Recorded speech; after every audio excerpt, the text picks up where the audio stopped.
Pour les gens qui n'étaient pas avec nous en début de semaine, à sa première présence à l'émission, Maître Frédéric Bérard est parti sur un coup de tête, je ne sais pas trop, il y a comme eu un appel de l'au-delà. Embarque dans un avion, toi, je m'en vais au Salvador. Parce qu'au Salvador, il y a un gars qui se proclame le dictateur le plus cool au monde. Fait que, vu de même, lui, quand il entend une affaire comme ça, il dit « Faut que j'aille voir ce gars-là. Faut que j'aille voir le pays là-bas. » Fait qu'il est là-bas. Si vous n'étiez pas là, il nous a fait part de ses impressions, premières impressions, quand il est arrivé au Salvador. Puis le Salvador, ben, c'est un pays qui était souvent, longuement considéré comme un pays du tiers-monde.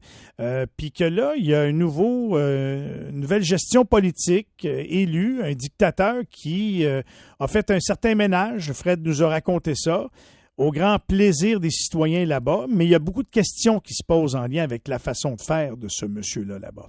Il est là-bas au Salvador, j'espère qu'on est en mesure de lui parler. Salut Fred, comment vas-tu? Salut mon ami, ça va très très bien toi aussi? Ben oui, t'as passé une belle semaine?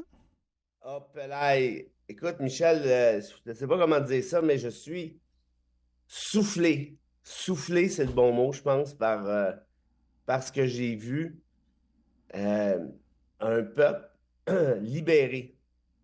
Je pense que c'est ça le bon mot, en fait. Oui, libéré par un homme qui a mis la criminalité à l'avant-plan, qui a tenté de régler, du moins, il a réglé une bonne partie de la criminalité. Le taux d'homicide est à la baisse beaucoup. Les gens ont comme envie de penser que maintenant, on peut sortir sans avoir peur de se faire assassiner. Fait que c'est déjà ça de gagner pour les Salvadoriens. Non, mais imagine-toi là, qu'à Gatineau, tu n'es pas capable de sortir au restaurant après 7 heures. Pense-y, là. Puis là, du jour au lendemain, tu es capable de le faire. Hier, je suis allé visiter le plus gros volcan ici, le plus haut, en tout cas, c'est Santa Ana. C'est 5 kilomètres aller-retour de marche dans les roches. Fait que tu n'aurais pas pensé que ton ami était capable de, là, mais avec un gros bâton, j'ai été capable. Ah oui, t'as du courage. J'ai pas de doute sur toi, Fred. Surtout, tu sais, t'as perdu... Moi, j'avais des doutes sur mon cardio, par exemple. T'as perdu beaucoup de poids dernièrement, d'après ce qu'on me dit. Oui, ben, en tout cas, je vais te dire qu'hier, j'ai dû perdre 10-12 livres, certain, parce que c'était là, à 35 degrés en face de singe, c'était quelque chose. Mais écoute, d'ailleurs, volcan absolument magnifique. C'est la première fois que j'en voyais un. Et te dire ceci, j'ai pris un guide privé pour pouvoir le faire jaser à la caméra et tout ça. Puis il m'a raconté que. Puis j'avais entendu l'histoire, mais il me l'a confirmé. Il y a de ça quelques années, les guides avaient des mitraillettes. Les guides. Hey. Imagines-tu? Tu t'en vas faire une randonnée de n'importe quoi, puis ton guide, il y a une mitraillette. Pourquoi? Ben parce que le crime organisé attendait les randonneurs dans des embuscades à gauche, à droite. Il m'a raconté notamment, écoute, c'est épouvantable, là, désolé pour ceux que ça heurte tout le monde, mais une histoire de viol collectif devant tout le monde par ce même crime organisé-là, en haut du volcan ou dans un raccoin, là. Tu sais, c'était ça, le Salvador, il n'y a pas si longtemps. Là, ça n'existe plus. Évidemment qu'il y a encore un gros taux de criminalité si tu compares à Saint-Jérôme, là. Mais ça n'a rien à voir avec ce que c'était. Et ce peuple-là, je te le dis, est libéré de ses craintes. On a, je pense... Tantôt, je t'en ai parlé. Mm-hmm.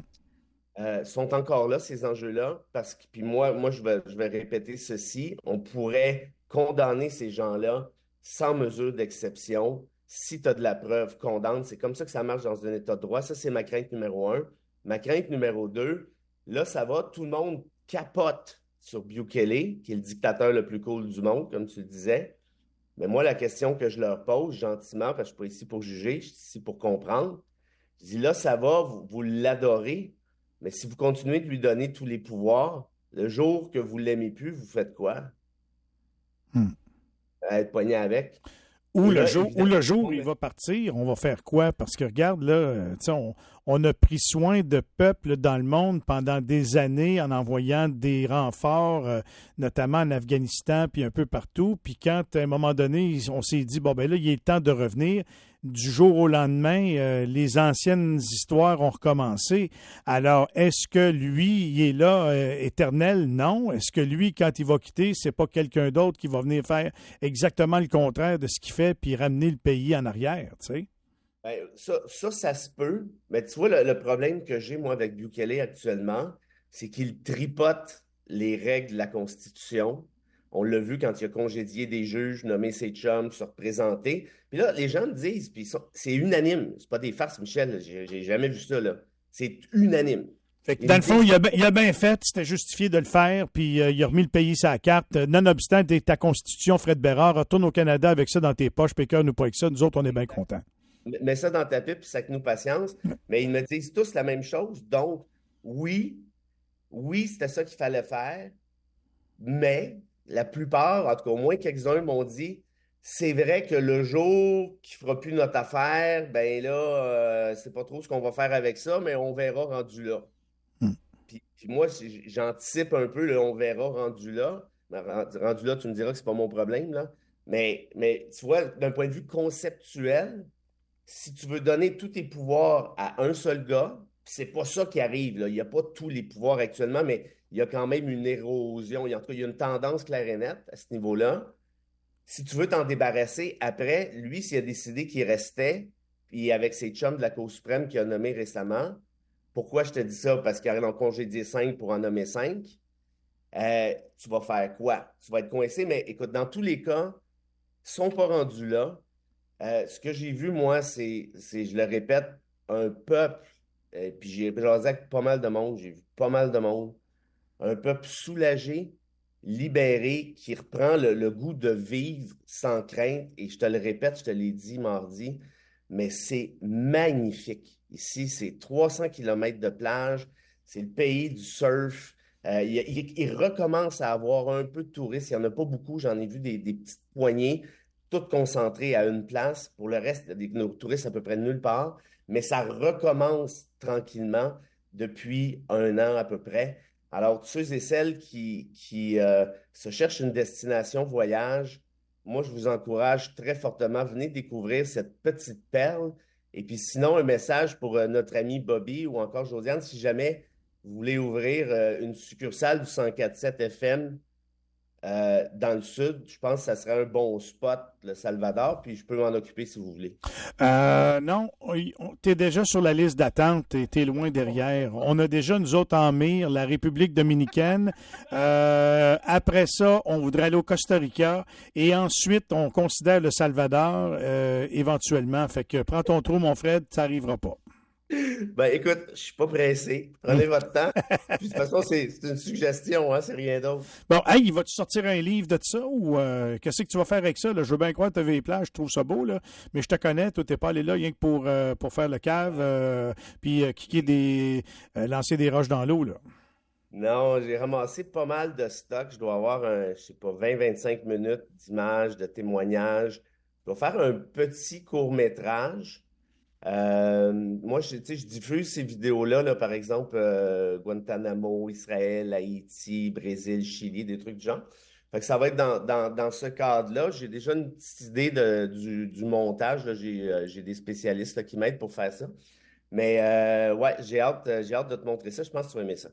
Bon, ben écoute, parfait. Rapidement, parce que c'est le fun de Salvador, tu t'en reviens quoi, là, aujourd'hui ou demain ou... Ouais, c'est ça qui arrive. C'est que c'est pas, je vais pas revenir finalement. Hein? Ouais, je m'en vais au Nicaragua ce matin. Là, dès que je raccroche avec toi, j'ai un avion à prendre dans 1 heure et demie. Le Nicaragua, ça aussi, j'ai décidé ça sur un coup de tête. Je ne sais pas si tu sais un petit peu ce qui se passe là-bas, là, mais c'est un pas pire bordel là aussi. Ils ont eu beaucoup de problèmes avec les Américains, on le sait. Ils ont beaucoup d'influence américaine encore sur place. Et là, il y a une crise des droits humains. Il y a une répression policière dans la rue au point où il y a quelque chose comme 300 000 réfugiés du Nicaragua qui se sont enfuis dans la dernière année et demie à peu près. Il y en a un sacré paquet qui sont rendus au Costa Rica parce qu'on suspend les droits civils, encore une fois. On sac les gens en prison. La liberté d'expression, oublie ça. Toutes les fois qu'il y a des manifs dans la rue, ça finit à coup de claque à la gueule. Puis quand je dis coup de claque à la gueule, tu auras compris que c'est un euphémisme. Oui. Alors, et puis les journalistes se font battre, évidemment. Alors, je vais aller jeter un petit œil là-dessus, puis je te raconte ça en direct du Nicaragua mardi, si tu veux. Tu vas aller te mettre les pieds où c'est que tu n'as pas d'affaires encore? Ben oui, mais moi, je te dirais ça. C'est le même depuis ma tendre enfance. OK. Sois prudent. Puis j'ai déjà hâte à mardi. On n'aura pas le temps pour d'autres sujets. On va laisser ça à Louis Lacroix plus tard. On va parler beaucoup de politique. Mais as-tu une petite citation pour nous ce matin quand même ou pas? Ben, très certainement. J'ai pensé te jaser rapidement de ce bon vieux Einstein, Mhm. qui était quand même pas une queue de cerise, Non. intellectuellement parlant, Mm. et qui te disait ceci. Oui. Il est plus facile de désagréger un atome qu'un préjugé. Parle-en à France Bellil. Ouais, j'ai vu passer ça. Hey, ça brasse, hein? Oui, ça brasse beaucoup. Énormément Wow. d'ailleurs. Fait que oui, je prends très bien cette citation-là. Je te remercie. Effectivement, c'est plus facile de défaire un atome qu'un préjugé. Tout à fait. Et parlant de préjugés, si vous en avez sur le Salvador, n'ayez-en plus. Venez-vous-en. Puis si vous avez besoin de, je sais pas moi, de petites recommandations, suggestions, ça va me faire plaisir par Facebook, écrivez-moi. Mais tu auras compris qu'il y a des beaucoup plus grands spécialistes que moi, notamment ta vaillante épouse Alexandra et surtout peut-être sa mère Yolanda, si ma mémoire est bonne. Tout à fait, Mme Yolanda Cardoza. Alexandra Hernandez sera ma guide officielle lors de ma visite au Salvador. J'ai déjà hâte. Fred, sois prudent. Bon déplacement vers le Nicaragua, puis on suit ton aventure la semaine prochaine. OK? Avec grand plaisir, mon chum. Bye-bye. Salut tout le monde.